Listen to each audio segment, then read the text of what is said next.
ఉండగా వీళ్ళు నిర్లక్ష్యంగా ఉన్నారు.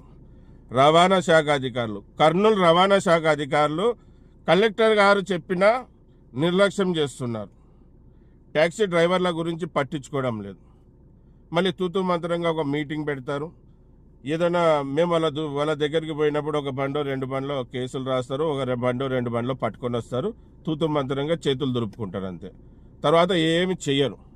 మళ్ళీ ఎలాగా న్యాయం కోసం మేము ఎక్కడ వెళ్ళాలి? న్యాయం ఎక్కడ దొరుకుతుంది?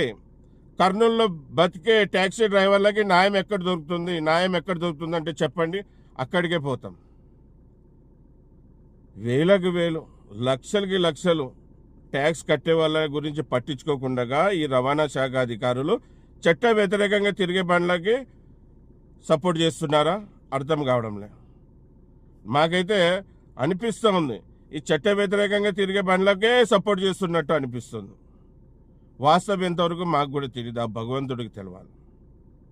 మళ్ళీ ఇలాగే మాగిన అన్యాయం చేస్తూ వాళ్ళని చూసుకుంటా ఈ రవాణా శాఖ అధికారులు ఉంటే ఖచ్చితంగా న్యాయం కోసం, ధర్మం కోసం, మా బతుకు తెరువు కోసం, మా పిల్లల భవిష్యత్తు కోసం మేము మా రాజధాని, ఆంధ్రప్రదేశ్ రాజధాని అమరావతి, చలో విజయవాడ